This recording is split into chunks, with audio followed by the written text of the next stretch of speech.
রসুল এবার আরো অবাক হয়ে গেলেন, আল্লাহ গো, তোমার বান্দা না জানি কি পরিমাণ গুনাহ করেছে, অন্যায় করেছে গো আল্লাহ। আমি নবী দোয়া করার পরও দোয়া কবুল হলো না। এবার আল্লাহ রসুল সাল্লাল্লাহু আলাইহি ওয়াসাল্লাম সাহাবীদেরকে সঙ্গে করে নিয়ে একদিন জান্নাতুল বাকিতে প্রবেশ করলেন। জান্নাতুল বাকিতে প্রবেশ করার পর রাসূলুল্লাহ সাল্লাল্লাহু আলাইহি ওয়াসাল্লাম সমস্ত কবরের পাশ দিয়ে যখন চলে যায়, সমস্ত কবরবাসীগুলো আরামে আছেন এবং তাদের কবরে আযাব নাই। আল্লাহ রাসূল সাল্লাল্লাহু আলাইহি ওয়াসাল্লাম সমস্ত কবর দেখতে দেখতে এক পর্যায়ে একটি কবরের পাশে যখন দাঁড়ায় গেলেন, আল্লাহ রাসূল যখন এই কবরের পাশে দাঁড়াইলেন, দাঁড়াইতে দেরি আল্লাহ রাসূল সাল্লাল্লাহু আলাইহি ওয়াসাল্লামের সুন্দর চেহারাখানা মলিন হতে দেরি হয় নাই। নাউজুবিল্লাহ। আল্লাহ রাসূল কবরে দাঁড়াইলেন, সমস্ত কবরগুলো ভালো ছিল, সমস্ত কবরে আযাব ছিল না। এই কবরে যখন দাঁড়াইলেন সঙ্গে সঙ্গে রসুলের চেহারাটা মলিন হয়ে গেল। আল্লাহ রসুলের চেহারা যখন মলিন হয়ে গেল, চেহারা থেকে ঘাম পড়া শুরু হয়ে গেল। সাহাবী জিজ্ঞাসা করলেন, ইয়া রাসূলুল্লাহ, ওগো আল্লাহর নবী, আপনি অল্প কিছুক্ষণ আগেই তো আপনার চেহারায় নূর দেখলাম, আপনার চেহারা মলিন হয়ে গেল, কারণটা কি? আপনার চেহারায় ঘাম কেন, কারণটা কি? রাসূলুল্লাহ বললেন, সাহাবী রে, আমি এই কবরে দেখছি এমন পরিমাণ আযাব হইতেছে, আযাব হওয়ার কারণে আমার চেহারা থেকে ঘাম বের হয়ে পেরেশানির ছাপ দেখা যায়। আল্লাহ রাসূল সাল্লাল্লাহু আলাইহি ওয়াসাল্লাম তার উম্মতের কবরে আযাব হইতেছে, এই জন্য রাসূলুল্লাহ বলেন, আমি উম্মত কান্ডারি নবী, আমার উম্মত জাহান্নামের ভেতরে থাকবে, আযাবের ভেতর থাকবে, আর আমি নবী বাড়িতে গিয়ে ঘুমাবো, এটা হতে পারে না। সাহাবী রে, শোনো, আমি এই উম্মতের জন্য এখন আল্লাহ তাআলার কাছে দোয়া করব। এবার নবীজি কবরের উপর হাত রেখে আল্লাহ তাআলার কাছে দোয়া করলেন, আল্লাহ গো, আপনি তো রহমান, আপনি তো রহিম, আপনি আপনার বান্দাকে, আমার উম্মতকে মাফ করে দিয়ে দেন। আচ্ছা বলেন তো, যে নবীর নাম নিলে দোয়া কবুল হয়, ওই নবী হাত দিয়ে আল্লাহ তাআলার কাছে দোয়া করে, দোয়া কবুল হবে কিনা বলেন? কথা বলেন, হবে কিনা? আল্লাহ রাসূল কবরে হাত রেখে দোয়া করলেন, কিন্তু দোয়া কবুল হলো না। আল্লাহ রাসূলের চেহারা আরো মলিন হয়ে গেল। রাসূলের চেহারা মুবারক থেকে পানির মতন, ঝর্ণার মতন ঘাম পড়তে লাগলো। রাসূল পেরেশান হয়ে গেলেন।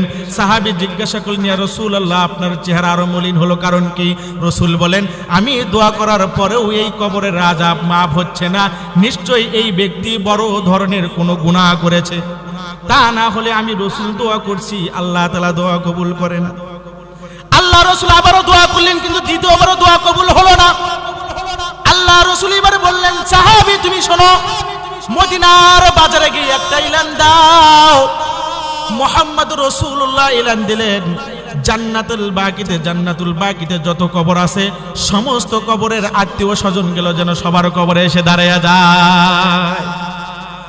সাহাবী যখন মদিনার বাজারে গিয়ে এলান দিলেন, ও মদিনাবাসী, রাসূলুল্লাহর এলান হয়েছে, জান্নাতুল বাকিতে যত কবর আছে সবার আত্মীয় স্বজনগুলো নিজ নিজ কবরের পাশে দাঁড়ায়া যাও।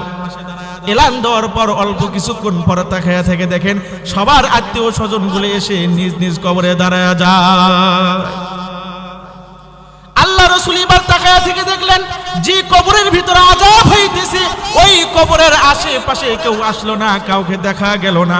রাসূল এবার আরো অবাক হয়ে গেলেন, আল্লাহ গো, তোমার বান্দা না জানি কি পরিমাণ গুনাহ করেছে, অন্যায় করেছে গো আল্লাহ। আমি নবী দোয়া করার পরও দোয়া কবুল হলো না। এবার আল্লাহ রসুল যখন পেরেশানি হয়ে যায়, এবার রাসূলুল্লাহ তাকায়া থেকে দেখেন লাঠির উপর ভর করে একজন বুড়ি মা আস্তে আস্তে ধীরে ধীরে ওই কবরের পাশে এসে দাঁড়ায় যায়। আল্লাহ রসুল বললেন, বুড়ি মা, এইটা কার কবর? বুড়ি মা বললেন, ইয়া রাসূলুল্লাহ, এইটা আমার কলিজার টুকরার কবর। আমার নবী বললেন, বুড়ি মা গো, তোমার সন্তান কবরস্থ হয়েছে, তোমার সন্তানের কবরে আযাব হইতেছে। ও মা, কি ব্যাপার, তোমার সন্তানের কবরে আযাব কেন? এই কথা শুনতে দেরি বুড়ি মা হাসতে দেরি করে নাই। নাউজুবিল্লাহ বলেন। আচ্ছা বলেন তো, সন্তান কবরে আযাবের ভেতর মা কান্না করবে, কিন্তু মা আরো কি করতেছে? মা আরো খুশি হয়েছে, আলহামদুলিল্লাহ বলছে। এবার রাসূলুল্লাহ আরো পেরেশান হয়ে গেল, কি ব্যাপার, এই জগতেও কি এমন মা আছে সন্তানের আযাবের কথা শুনে হেসে দিচ্ছে? হেসে দিচ্ছে। আল্লাহ রাসূল বললেন, মা এটা কেমন মা, তুমি তোমার সন্তানের কবরে আযাব আর তুমি হাসতেছো, তুমি হাসলে কারণটা কি? মাগো মাগো, তোমার সন্তানের জন্য আল্লাহ তাআলার কাছে দোয়া করো, আল্লাহ যেন মাফ করে দিয়ে দেয়। নবীজির কথার উত্তরে বুড়ি মা বললেন, ইয়া রাসূলুল্লাহ, সব কথা বলে নেই কথা বলবেন না। বলে কেন? বলে আমি আমার সন্তানকে মাফ করে দেব না। নাউজুবিল্লাহ বলেন। আল্লাহ রাসূল সাল্লাল্লাহু আলাইহি ওয়াসাল্লাম আরো অবাক হয়ে গেলেন। এবার আল্লাহ রাসূল জিজ্ঞাসা করলেন, কেন আপনার সন্তানকে মাফ করে দিবেন না? এবার বুড়িমার চোখ থেকে পানি ঝরঝর করে পড়ে আর বলে, নবী আমার, এই সন্তান যখন আমার গর্ভে ছিল এর বাবা দুনিয়া থেকে বিদায় নিয়েছে। বাবার চেহারাটুকু আমার সন্তান দেখতে পায় নাই গো নবী। তিলে তিলে কষ্ট করে সন্তানকে মানুষ করেছি, কোনো অভাব হইতে দেই নাই, কোনো কষ্ট দেই নাই। ইয়া রাসূলুল্লাহ, এই সন্তান যখন ধীরে ধীরে বড় হতে লাগলো, সন্তান যখন যৌবনকালে পদার্পণ করলো, আমি সন্তানকে বিবাহ করে দিলাম। ওগো নবীজি, সন্তানকে যখন আমি বিবাহ করিয়ে দিলাম, এই সন্তান তখন বইয়ের কথা শুনে আস্তে আস্তে আমার মাকে ভুলে যেতে লাগলো। একদিন আমার সন্তান যখন বাইরে যায়, আমার মা যখন সন্তানকে কি যেন বলছে আমি জানি না, সন্তান এসে আমাকে এমন মারধর শুরু করে দিল, আমার দেহটাকে ক্ষতবিক্ষত হয়ে যায়।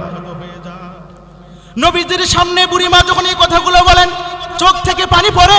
বুড়িমা বলেন, ইয়া রাসূলুল্লাহ, তখন আমি আল্লাহ তাআলার কাছে দোয়া করেছিলাম, আল্লাহ আমার সন্তানকে আপনি কবরের ভেতর আযাব দিও, দুনিয়াতে আযাব দিও না, কারণ আমি মা দুনিয়াতে আমার সন্তানের কষ্ট সহ্য করতে পারবো না। এই জন্য আল্লাহ আপনি আমার সন্তানের আযাব কবরে দিয়েন। আল্লাহ রাসূল বললেন, মা মাফ করে দাও। বলেন, আমি মাফ করে দেব না। এবার আল্লাহ তাআলা আসমানের দিকে তাকিয়ে শাহাদাত আঙ্গুলি উঠাইয়া বললেন, ও আসমানের মালিক, এমন মা কি দুনিয়াতে আছে আমি জানি না। আল্লাহ গো, আপনার এই বান্দিকে কবরের কিছু আযাব আপনি দেখায়া দেন, যা দরুন সে যেন মাফ করে দেয়। আল্লাহ রাসূলের দোয়া করতে দেরি, কবরের আযাবের এক ঝলক ওই বুড়িমার সামনে দেখতে দেরি হয় নাই। কবরের আযাবের ঝলক যখন বুড়িমার চোখে আসলো, সঙ্গে সঙ্গে বুড়িমা বেহুশ হয়ে জমিনে পড়ে গেল। হুশ আসার পর ওই বুড়িমা বলে, ইয়া রাসূলুল্লাহ, কবরে এত আযাব সহ্য করতে পারি না গো নবী, আমি আমার সন্তানকে মাফ করে দিলাম। ও আল্লাহ, আপনি আমার সন্তানকে মাফ করে দাও। আল্লাহ রাসূল দোয়া করলেন, সঙ্গে সঙ্গে সন্তানের কবরের আযাব আল্লাহ মাফ করে দিলেন। বলে সুবহানাল্লাহ। কি বললাম? এই ঘটনাটা এটাই বোঝাচ্ছি, এই মাসিক ইসলাহি বয়ানে কিছু কিছু কথা হবে, কিছু আমলের কথা হবে, কিছু ঘটনা হবে, আমাদের জীবনকে আল্লাহ তাআলা ঘুরে দিবে। আমরা যেন আল্লাহ তাআলার কাছে তওবা করতে পারি। এই জন্য যাদের মা মারা গেছে, এখন তো তওবা করার সুযোগ নেই, সুযোগ আছে। এই যে মায়ের কবরে বসে দাঁড়িয়ে সালাম দিয়ে আল্লাহ তাআলার কাছে দোয়া করবা, মাফ চাবা। আল্লাহ আপনাকে আপনার মায়ের সামনে এমন ভাবে দাঁড় করায় দিবে, বলে তোমার সন্তান মাফ চায়, তুমি মাফ করে দাও, মা মাফ করে দিবে, আপনি নাজাত পেয়ে যাবেন। আল্লাহ তাআলা আমাদেরকে আমল করার তৌফিক দান করেন, আমিন।